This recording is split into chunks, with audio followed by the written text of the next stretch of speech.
The Waqf Bill, we're looking at a massive showdown that's now unfolding in the parliament even as I speak. It's an all-nighter for parliamentarians. We're looking at multiple leaders who made their point in the Parliament House.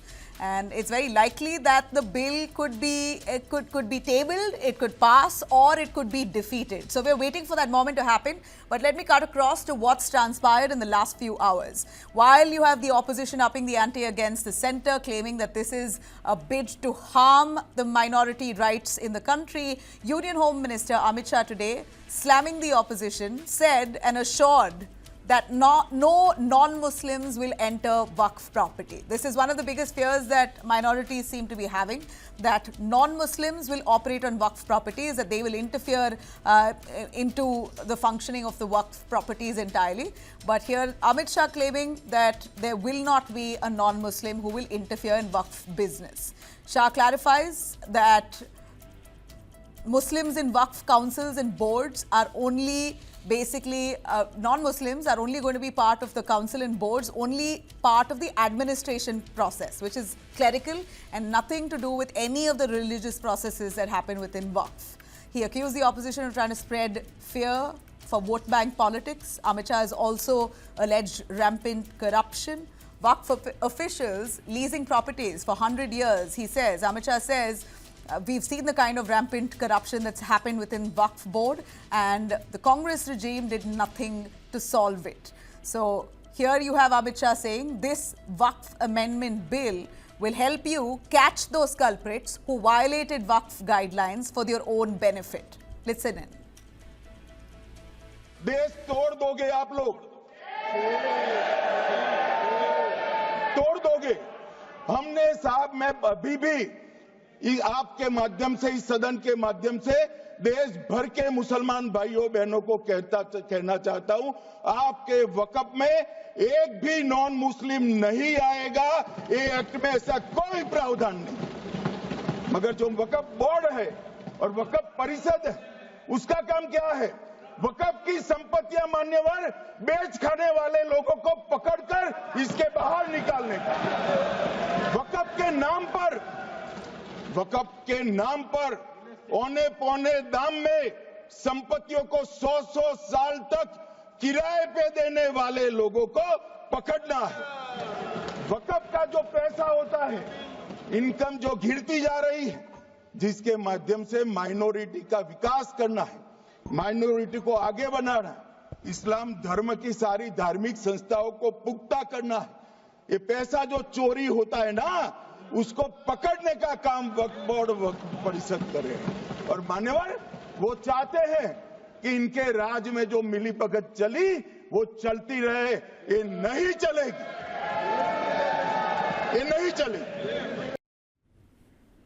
All right, the debate began when you had Union Minority Affairs Minister Kiren Rijiju, who tabled the bill in the Lok Sabha, calling it the outcome of the most extensive consultation process in India's parliamentary history.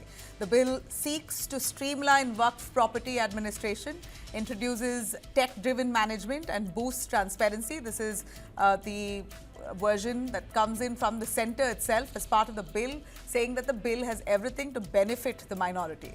The biggest change in this bill is the abolition of Section 40, which allows Waqf boards to unilaterally convert any land into Waqf property. Rijiju has called this the most draconian provision of the Waqf Act. ये किसी का जमीन छीनने का कानून नहीं है। ये किसी का राइट, किसी का हनन करके उसका प्रॉपर्टी को हड़पने का नहीं है। राज्य सरकारों को अधिकार दिया गया है कि जो ऑलरेडी रजिस्टर्ड है उसका तो कोई डिस्प्यूट नहीं है, लेकिन जो डिस्प्यूटेड है, जो कोर्ट में पेंडिंग है, उसको हम यहाँ कानून बना के कैसे हटा सकते हैं? कोर्ट का पावर को तो हम ले नहीं सकते सर। इसलिए यहाँ बार बार ये लोग माइक बजा बजा करके झूठ 100 बार भी बोलो, कुछ होने वाला नहीं है। सिटीजनशिप अमेंडमेंट बिल जब लाया गया था, वही लोग हैं जिन्होंने कहा था कि सिटीजनशिप अमेंडमेंट बिल पास होकर एक्ट बन जाएगा तो मुसलमानों का हक छिन जाएगा, उनका नागरिकता खत्म हो जाएगा। आज सीए लागू हो गया, बताइए किसी मुसलमान का अधिकार छीना है? किसी मुसलमान का नागरिकता छीना है? बताइए। You had Congress's Gaurav Gogoi, who had hit back at the centre itself, accusing the government of trying to defame and disenfranchise the minorities. Here's his version. इनको भ्रम फैलाना है कि वर्तमान का जो एक्ट है वो महिलाओं के खिलाफ है। इनको भ्रम फैलाना है कि वर्तमान में महिलाओं को कोई भूमिका नहीं मिलती, ये इनका काम है। लेकिन कानून में सर पहले से ही ये सारे प्रावधान है, वो चाहे किसी विधवा का संरक्षण हो या महिलाओं को और समर्थन देना हो। कोई भी कानून परफेक्ट नहीं है, माना कहीं कहीं प्रदेशों में खामियां हैं, वो चाहे केरल में हो, आंध्रा में हो, कर्नाटक में हो, पंजाब में हो, दिल्ली में हो। लेकिन सर आप चाहते हैं कि वो वक्फ बोर्ड, वक्फ ट्राइब्यूनल और अच्छी तरीके से चले, और ये चाहते हैं कि वक्फ बोर्ड वो और कमजोर हो, और इसीलिए जो रेवेन्यू वाला क्लॉज है 7% से 5% इन्होंने घटा दिया। मेरा सुझाव हमारे तरफ से ये सुझाव है कि 7% से 5% घटाने के बजाय आप 7% से 11% और इस रेवेन्यू को और इंक्रीज करिए। And meanwhile, you had opposition TMC MP Kalyan Banerjee, who has basically echoed similar sentiments, alleging the centre itself trying to very secretively take over Waqf properties, basically insinuating that this is a covert operation by the government to target minorities. Waqf in India, Waqf properties from the backbone of the Muslim communities, social, cultural and religious life, playing a pivotal role in maintaining their collective identity. This attempt is basically taking away the rights of the Muslim, which they have accrued.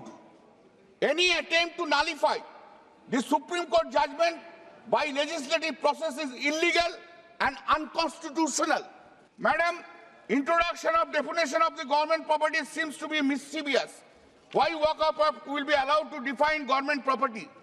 This is an attempt to legalize illegal occupation or Waqf property by government organizations. But JPC chairperson Jagdambika Pal has dismissed these concerns as appeasement politics, accused the opposition of treating Muslims as vote bank. Akhilesh हो या कांग्रेस वक्त पे कम बोला, उन्होंने किस तरीके से दूसरे विषयों पे बात कही है। आज ये वक्त पे साफ है कि ये लोग मुसलमानों को केवल वोट बैंक समझ करके यहाँ पे भाषण कर रहे हैं, एक तुष्टीकरण कर रहे हैं।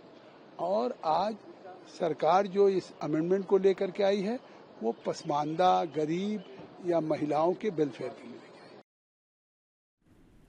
Now, BJP MP Anurag Thakur has called the bill a step towards empowerment, urging India to move past the Waqf-related fears and adopt a modern policy. ये विधेयक नहीं, एक उम्मीद है। इस उम्मीद में एम्पावरमेंट है, एफिशिएंसी है, डेवलपमेंट है, और कहीं ना कहीं इसी को देखकर आज जहां देश भर के लोग इसके समर्थन में हैं, वक्फ को बदलने का वक्त आ गया है, क्योंकि ये अत्याचार और भ्रष्टाचार का एक ऐसा अड्डा बन गया है, उसको खत्म करने का और बदलने का समय आया है। भारत को वक्फ के खौफ से आजादी चाहिए। All right, while that debate sparks off, you have a very interesting take from Lalu Prasad Yadav from 2010. And this, the BJP basically put out. Bihar Deputy Chief Minister Samrat Chaudhary shared an old video of the RJD chief where he himself demanded stricter laws against Waqf-related encroachments. This was BJP's way of condemning the opposition, who are currently not willing to accept the Waqf bill. देखिए, कानून बनाना चाहिए बहुत कड़ा। सारी ज़मीनें हड़प ली गई है, चाहे सरकारी हो या गैर, उसमें जो काम करने वाले लोग हैं सब बेच दिया है। प्राइम लैंड, ऐसा नहीं है कि कोई खेती वाली ज़मीन है। पटना के डाक बंगला पर जितनी प्रॉपर्टी थी, ये सब पर अपार्टमेंट बन गया, सब लोगों ने लूट लाट लिया है।